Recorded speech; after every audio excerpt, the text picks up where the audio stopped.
ओम नमो भगवते वासुदेवाय। षोडशोऽध्याय। ब्रह्मा उवाच एमन्ते मुनिक वचन ଶୁଣି ସନ୍ତୋଷ ଭଗବାନ। ମୁନିଙ୍କ ମୁଖ ଚାହିଁ ଭଣି ମଞ୍ଜୁ କୋମଳ ସୁଧାବାଣୀ। ଶ୍ରୀ ଭଗବାନ ଉବାଚ ଜୟ ବିଜୟ ବେନି ଭ୍ରାତେ ମୋ ଦ୍ୱାରେ ଥାନ୍ତି ଅବିରତେ। ମୋ ରୂପାସନ ମାନ ମନ ଦ୍ୱାରା ଅଟନ୍ତି ବେନି ଜନ। କଳ୍ପନା କରି ଏବେ ମୋତେ କୋପଧନଶୀଲା ତୁମ୍ଭ ଚିତେ।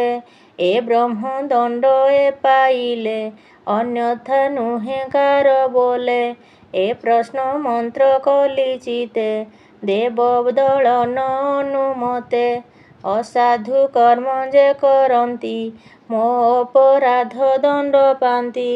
ତା ଜୟ ସଂସାରେ ପ୍ରକାଶୀ ବ୍ୟାଧି ଯେ ସନେ ରୂପ ନାଶୀ।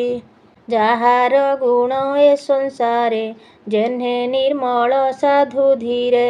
ଶ୍ରବଣ ଫୁଟେ କରି ପାନ ସଂସାରୁ ତରେ ସର୍ବଜନ। ସେ ବୈକୁଣ୍ଠନାଥ ମୁହିଁ ତୁମ୍ଭର ଭାବରୁ ଦେବହି। ତୁମ୍ଭର କୋପେ ଅତିରେକେ ମିଳିଲୁ ତୁମ୍ଭର ସମୀପେ। ତୁମ୍ଭର ଭାବ ଦୂର କରି ଅତ୍ୟନ୍ତ କୋପରୁ ଦେ ଧରି। ବହିଲେ ଦ୍ୱାରପାଳ ଦଣ୍ଡେ ବ୍ରାହ୍ମଣ ତେଜରୁ ପ୍ରଚଣ୍ଡେ। ଯା ପାଦ ରେଣୁ ଆଶ୍ରେ କରି ସେବନ୍ତି ଯହିଁ ବ୍ରହ୍ମଚାରୀ। ମନ ପ୍ରାଙ୍ଗଣେ ମନୋହରେ ସକଳ ପ୍ରାଣୀ କି ନିସ୍ତରେ।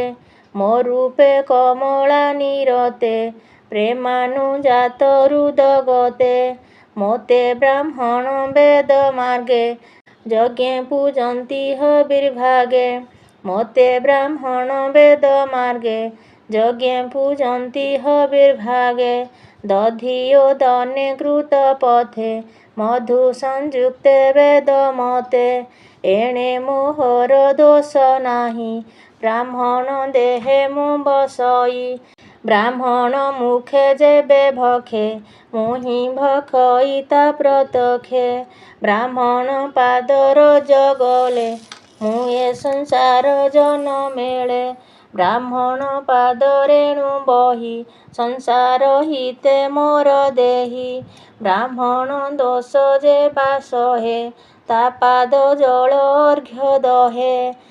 ଚନ୍ଦ୍ର ସହିତେ ଅତିରେକେ ପବିତ୍ର ହନ୍ତି ତିନି ଲୋକେ। ବିପ୍ର ଶରୀର ମୋର ତନୁ ଏଣୁ ଦୁଃସହ ବିପ୍ର ମନୁ। ଯେ ଭେଦ ବୁଦ୍ଧି ନ ବିଚାରି ମୋତେ ଚିନ୍ତନ୍ତି ଜ୍ଞାନ କରି। ବ୍ରାହ୍ମଣ ଅପରାଧ କଲେ କେବେହେଁ ସଂସାରୁ ନ ତରେ। ବ୍ରାହ୍ମଣ ଗାଭୀ ଦୁଗ୍ଧବତୀ ରକ୍ଷକ ହୀନ ପ୍ରାଣୀ ଚିନ୍ତି। ଏ ଯେ ଅଟନ୍ତି ମୋ ଶରୀର ଏ କଥା ନିଶ୍ଚୟ ଆମ୍ଭର। ଏହାଙ୍କୁ ଭେଦ ଦୃଷ୍ଟି କଲେ ପାପ ନାଶଇ ଦୃଷ୍ଟି ଭଲେ। ଯମର ଗୁଧ୍ର ରୂପୀ ଦୂତ ଚଞ୍ଚୁରେ ନାଶେ ଦୃଷ୍ଟି ପଥ। ବ୍ରାହ୍ମଣ ଦେହେ ଦ୍ରୋହ ଚିନ୍ତି ଏ ଭବ ସିନ୍ଧୁ ନ ତରନ୍ତି। ତୁମ୍ଭର ଗତି ଭଜି ନିର୍ତ୍ୱେ ଭ୍ରମନ୍ତି ଘୋର ମାୟା ପଥେ। ତୁମ୍ଭେ ବ୍ରହ୍ମ ଶାପ ଫଳେ ତୃତୀୟ ପାପ ଦୁଷ୍ଟ କୂଳେ।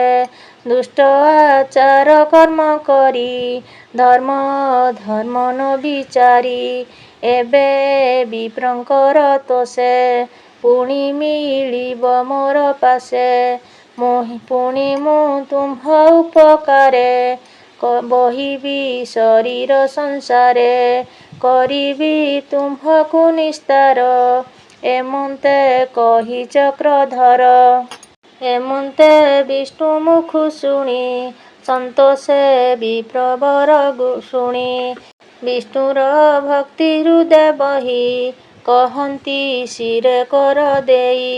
द्वारपाल उवाच भो देव देव लक्ष्मीपति आम्भे न जाणु तोर गति आम्भकु अनुग्रह करी ଯାହା କହିଲ ନରହରି ବ୍ରାହ୍ମଣ ଦେବତା ମହିମା ତୋ ଗତି ନ ଜାଣନ୍ତି ବ୍ରହ୍ମା ତୁ ପୁଣି ବିପ୍ରଦେବଙ୍କର ଆତ୍ମା ହୃଦ ଶକ୍ତିଧର ସକଳ ଘଟେ ତୋର ବାସ ତୁ ନାଥ ସର୍ବଜ୍ଞ ପୁରୁଷ ଧର୍ମନ୍ତ ଶରୀରୁ ପ୍ରକାଶ ଯେ ଧର୍ମେ ସୃଷ୍ଟି ପାପ ନାଶ ତୁ ନାଥ ନିର୍ବିକାର ବ୍ରହ୍ମ ଯେ ଦେବ ଦେବ ବୁଦ୍ଧି କର୍ମ ତାହାଙ୍କ ଅନୁଗ୍ରହେ ଜନ୍ମ ଧନ ସଞ୍ଚୟ ଦେଇ ମନ ତୋ ପାଦ ପଦ୍ମ ସେବା ଫଳେ ମୃତ୍ୟୁ ଜିଣଇ ଭବୁ ହେଳେ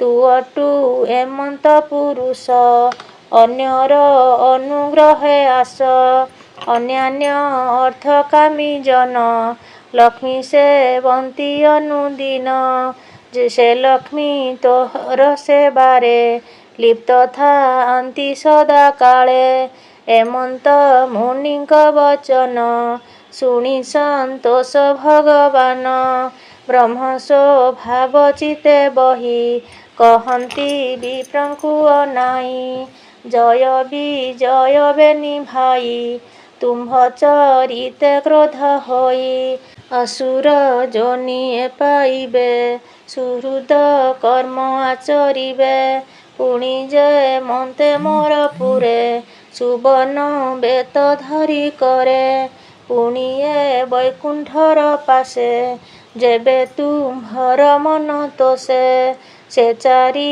ମୋହର ନନ୍ଦନ ତକ୍ଷଣେ ଆନନ୍ଦ ବଚନ ବିଷ୍ଣୁର ମୁଖୁ ଶୁଣି ତୋଷେ ବେଗେ ମିଳିଲେ ବିଷ୍ଣୁ ପାଶେ ସ୍ୱଭାବେ ବିଷ୍ଣୁର ଭୁବନେ ଜହି ନ ଯାନ୍ତି ଦୁଷ୍ଟ ଜନେ ବିଷ୍ଣୁର ପାଦେ ସେ ନମିଲେ ଆନନ୍ଦେ ନିଜ ସ୍ଥାନେ ଗଲେ ଦ୍ୱାରପାଳଙ୍କ ମୁଖ ଚାହିଁ କହନ୍ତି ପ୍ରଭୁ ଭାବଗ୍ରାହୀ ତୁମ୍ଭେ ଯେ ଧରଣୀ ମଣ୍ଡଳେ ଜନ୍ମିବ ଅସୁରଙ୍କ କୋଳେ ତୁମ୍ଭକୁ ଶଳ ମୁଁ କରିବି ତୃତୀୟ ଜନ୍ମେ ଉଦ୍ଧାରିବି ଏଥକୁ ଶୋଚନା ନ କର ମୋର ବଚନ ଦୃଢ଼େ ଧର ମୁଁ ଅବା ସମର୍ଥ ଅଟଇ ବ୍ରାହ୍ମଣ କୋପକୁ ଡରଇ ସେ କଥା